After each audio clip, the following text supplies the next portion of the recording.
Engagé dans la lutte anti-apartheid, Nelson Mandela est une figure militante et politique importante de la deuxième moitié du 20e siècle.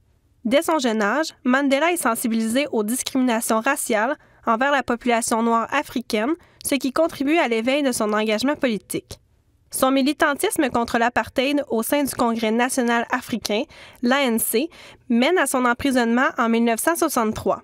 Libéré en 1990, il continue de lutter pour abolir le régime de l'apartheid. Mandela accède à la présidence de l'Afrique du Sud en 1994. Il devient ainsi le premier président sud-africain noir et la première personne à être à la tête d'un gouvernement non racial. C'est pourquoi il est perçu comme la figure du mouvement anti-apartheid non seulement en Afrique du Sud, mais partout dans le monde. Suite à sa libération, le leader de l'ANC s'engage dans un processus de réconciliation nationale. Le contexte étant favorable à l'ouverture et à la discussion, il collabore avec le président sud-africain de l'époque, Frédéric de Klerk, pour mener à terme la fin de l'apartheid. Il participe notamment à l'élaboration de la Constitution intérimaire, contribuant à la démocratisation de la vie politique sud-africaine.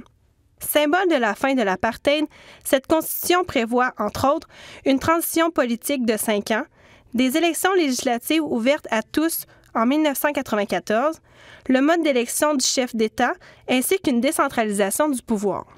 À cet égard, Mandela et de Klerk reçoivent le prix Nobel de la paix le 15 octobre 1993 afin de souligner leur travail pour l'élimination pacifique du régime de ségrégation et pour l'établissement de nouveaux fondements politiques.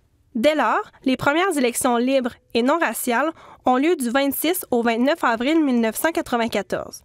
Ces élections législatives ont conduit le parti de Mandela, l'ANC, à une victoire significative, récoltant 62,6% des intentions de vote et obtenant une majorité de sièges à l'Assemblée nationale.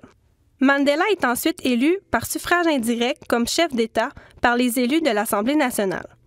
Pour le nouveau président, il s'agit d'une victoire de la justice et de la liberté.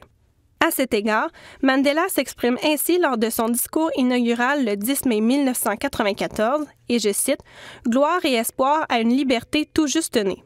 Au cours de son mandat, Mandela prend plusieurs actions pour atteindre son objectif de réconciliation nationale.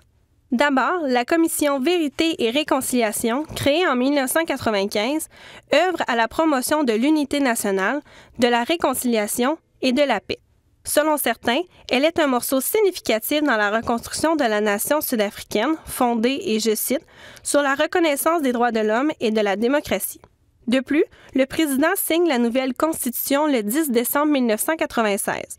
Celle-ci s'inscrit en continuité du travail de négociation de la Constitution intérimaire et constitue le nouveau socle de la vie politique sud-africaine. Cela jouant un rôle décisif dans la réconciliation nationale.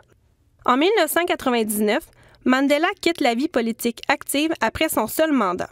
Il demeure toutefois actif et se porte à la défense de multiples causes. Il s'investit principalement dans la lutte contre le sida qui ravage d'ailleurs son pays d'origine.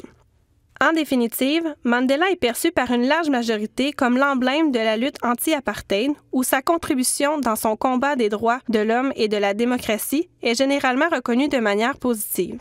Toutefois, d'autres soulignent qu'il n'a pas réussi, au cours de son mandat, à abolir les inégalités socio-économiques et qu'il a tardé à prendre en main la crise du sida au pays dans les années 1990. D'ailleurs, ces enjeux sociaux persistent toujours en 2017.